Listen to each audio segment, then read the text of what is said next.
Olá e bem-vindos ao nosso novo podcast da ITT. Nós somos um laboratório de ideias sem fins lucrativos, especializados em utilizar ferramentas tecnológicas com ênfase na inteligência artificial, a fim de encontrar soluções para os problemas socioeconômicos do povo brasileiro. Hoje, nós iremos testar algo diferente. Em primeiro lugar, o nosso convidado é um consultor de gestão incomum, conhecido internacionalmente como BigZ. Ele tem ideias arrojadas sobre o funcionamento dos mercados que refletem a genialidade de seu modo único de pensar.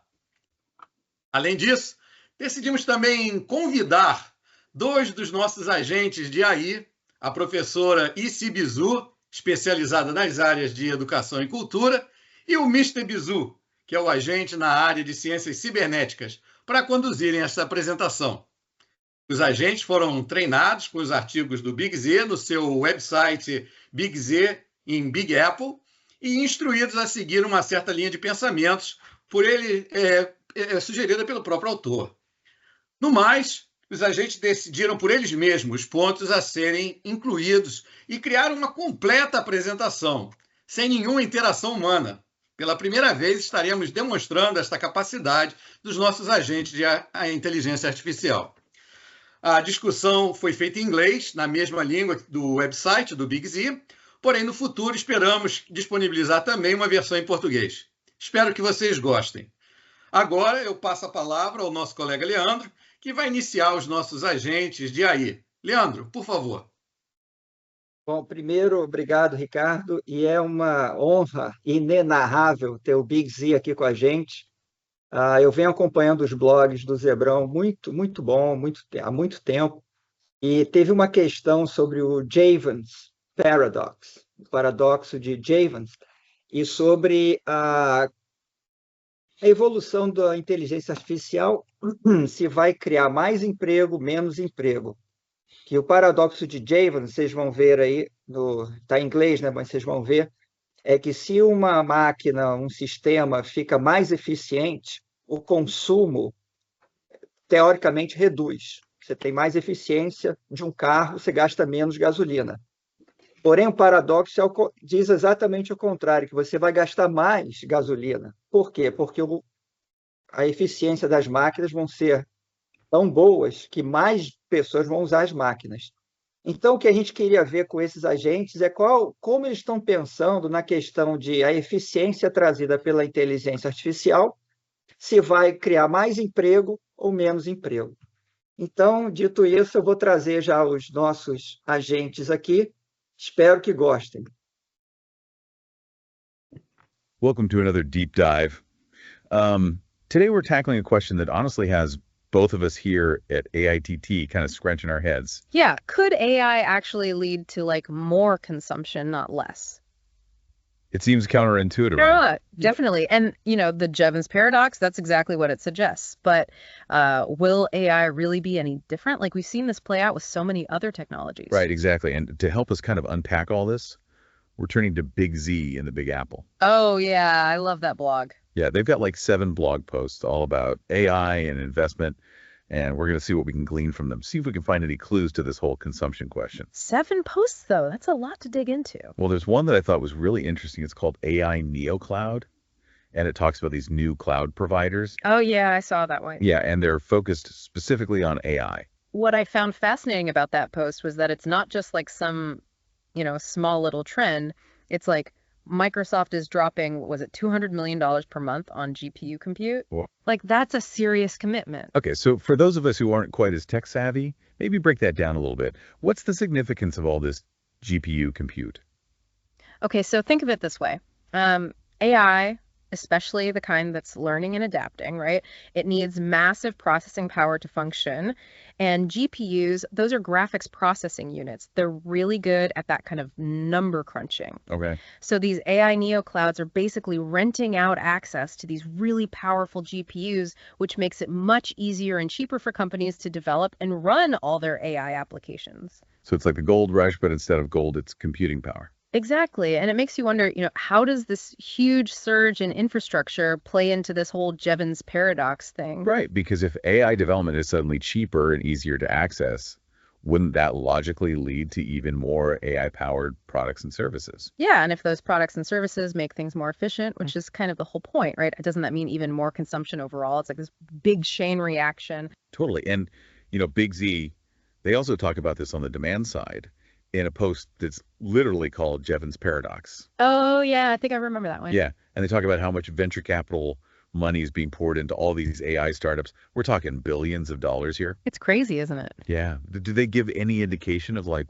where that money's all going? It seems like a lot of it is being funneled into applications, which makes sense, I guess, because investors, they want to see AI making an actual impact on the real world. Right. So it's not just theoretical anymore. They're actually putting it in practice. Exactly. And this kind of aligns with another post from BigZ called Situational Awareness. Okay. And they basically predict that AI is going to be $1 trillion industry by the end of the decade, potentially even bigger than the dot-com boom. Trillion with a T. Okay, now I'm really interested. So we've got all this crazy investment driving this rapid AI development and potentially a ton of new applications that are about to hit the market. Where does that leave us with this whole Jevons paradox thing? Yeah. Well, it definitely seems like the stage is set for this massive surge in AI-driven efficiency. But remember, Jevons isn't just about the efficiency itself. It's about what that efficiency leads to. To actually answer that, we need to look at what these AI applications are doing, what problems they're solving. Okay, so let's dig into some of those applications then.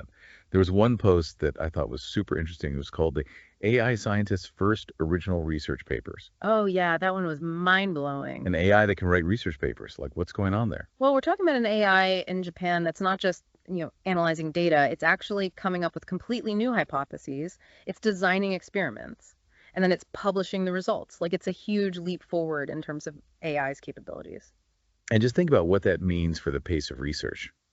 If AI can do the heavy lifting of scientific discovery, even if it's just partially, wouldn't that accelerate like the entire field? Absolutely. It's like giving every scientist like a superpowered research assistant, more discoveries, but faster.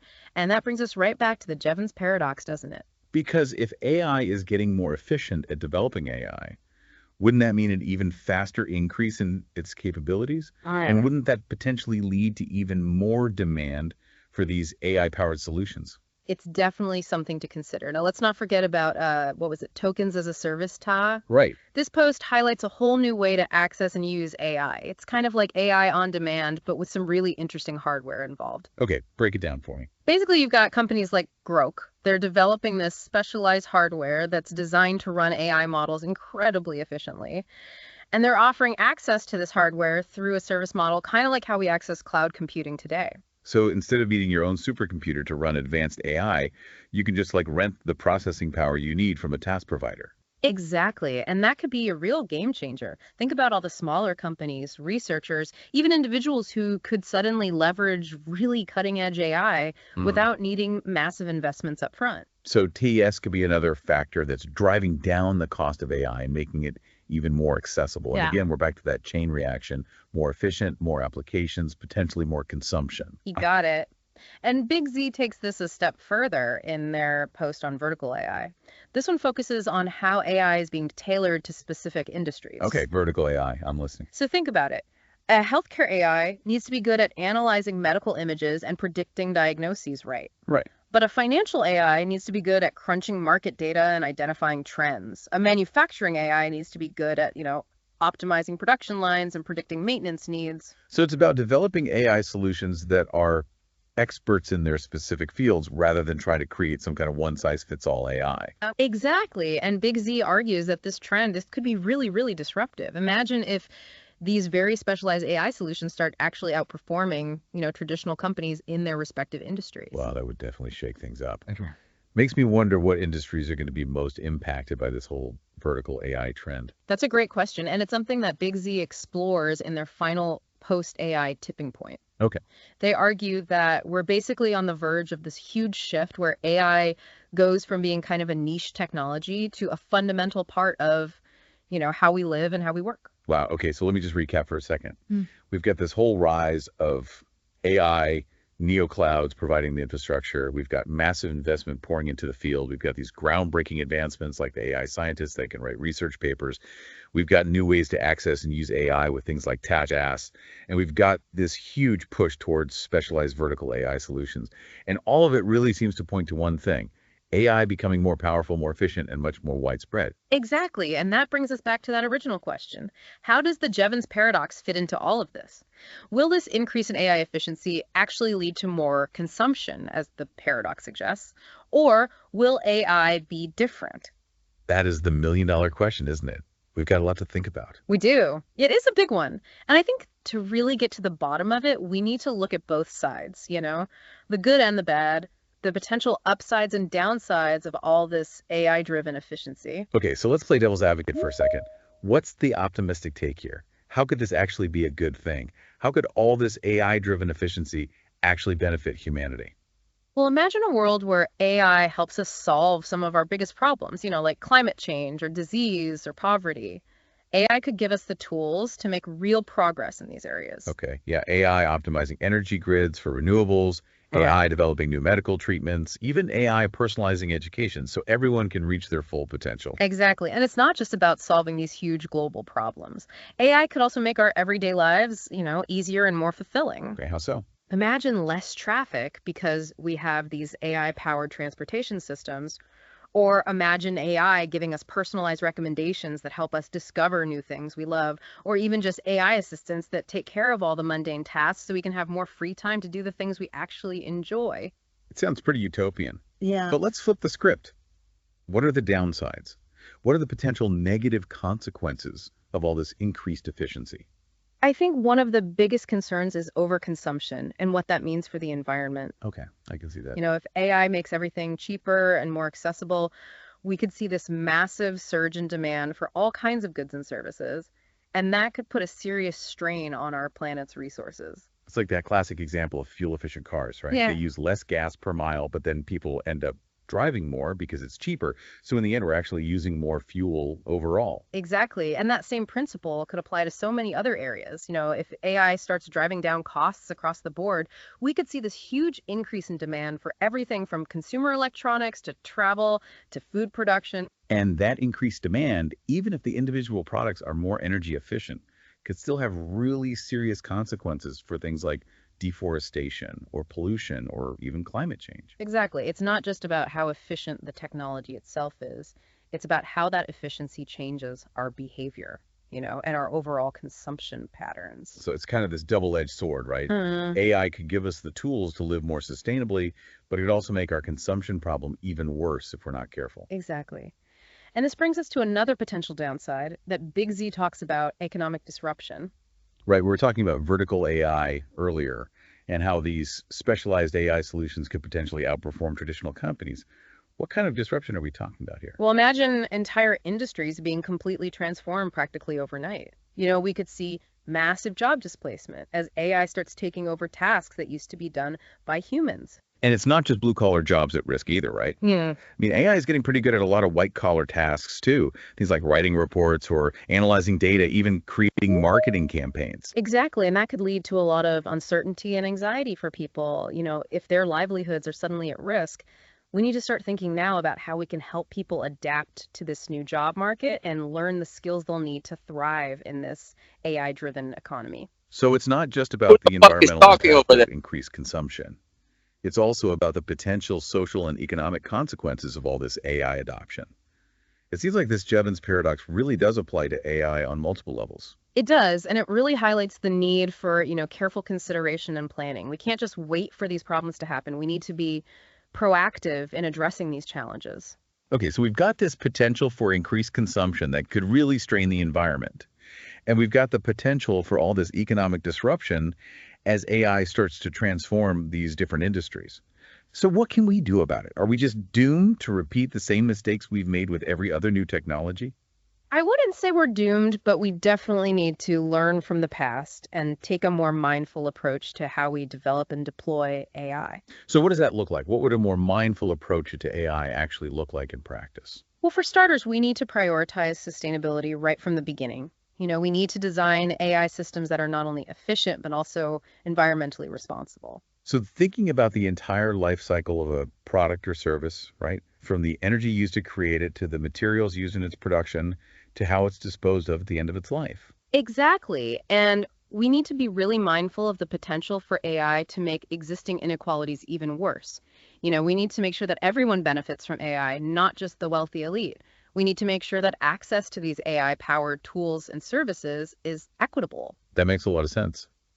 We need to really think about the ethical implications of AI and how it's going to impact different groups in society. But how do we actually make these changes happen?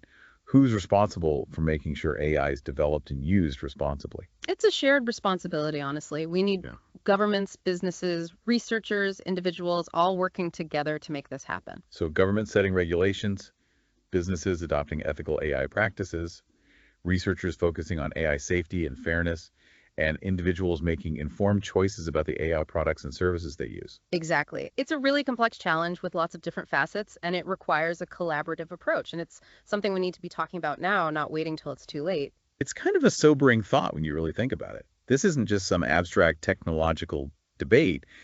The choices we make about AI today are going to have a huge impact on the world we live in tomorrow. Absolutely. And it's a lot to take in, We've covered a lot of ground here today, from the potential benefits of AI to the potential risks associated with the Jevons paradox. And we've talked about the importance of sustainability and ethical considerations and the need for this collaborative approach to navigate this really complex landscape. Mm-hmm. It's clear that AI is an incredibly powerful tool, but like any tool, it can be used for good or for bad. Exactly. And that's why it's so important to have these conversations, to engage with the complexities and make informed choices that are going to shape the future of AI.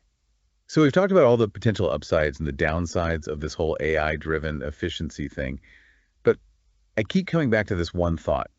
It just feels like AI is fundamentally different from any technology we've ever seen before. It's not just about making things faster or cheaper.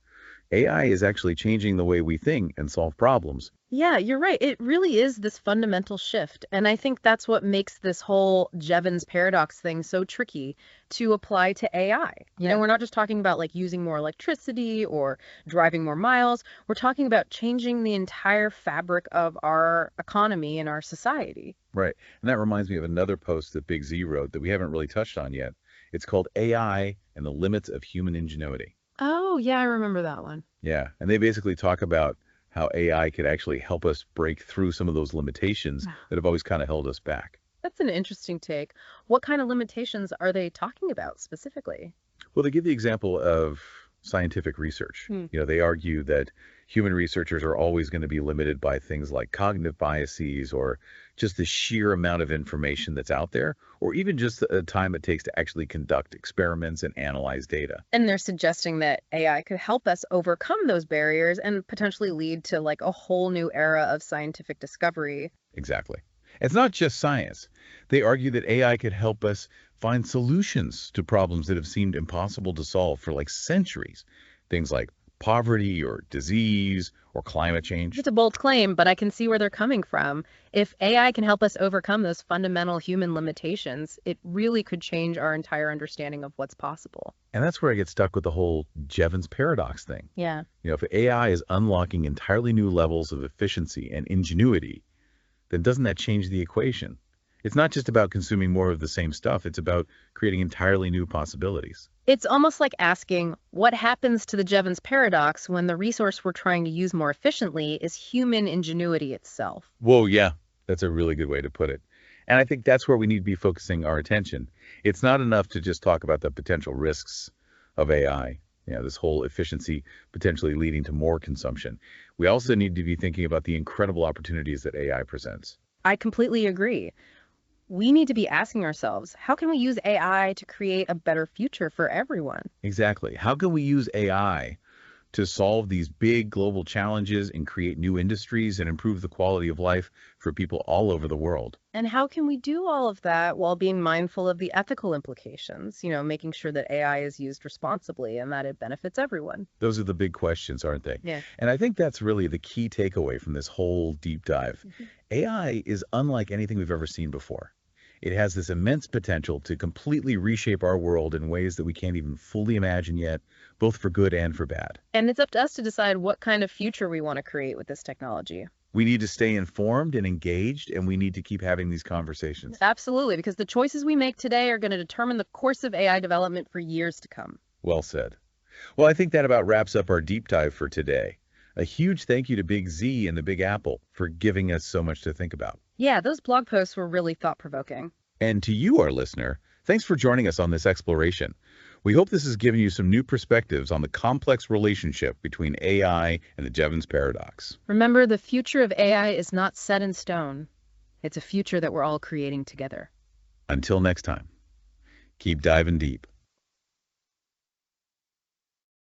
E aí, Vandelli? Vandelli! Tudo tranquilo? Tudo bem? Eu estava vendo um pouco de vocês aí. Vamos terminar, Leandro. Esse negócio já aconteceu na Guerra Civil Americana, quando inventaram o cotton gin. Pensavam que ia reduzir a escravidão e não reduziu, né? Aumentou. Porque a eficiência... Vamos terminar a parte que a gente está gravando e a gente vai começar um debate aqui e o Zebrão vai apresentar uma coisa para a gente. Então, galera, isso aí para mim foi muito interessante. A gente pegou 7 blogs do Zebrão, do BigZ e na BigApple e 2 agentes, né, discutindo. A gente usou aqui carvão Notebook LM, né, da Google, e cria ideias para a gente pensar, né? Eles fizeram um podcast, então, muito interessante. Agora a gente vai debater, porque pelo menos a minha cabeça está a mil aqui. Beleza, Obrigado, Ricardo, Leandro. vamos mudar a chave aí. Beleza, vamos lá. Obrigado, Leandro. Isso conclui o nosso podcast de hoje. A próxima parte de perguntas e respostas é só para os nossos associados. Se você quiser maiores informações sobre como se associar, basta visitar o nosso website em www.aitt.com.br. Obrigado a todos pela participação no nosso canal e não se esqueça de deixar o seu like aqui embaixo. Tchau e até a próxima.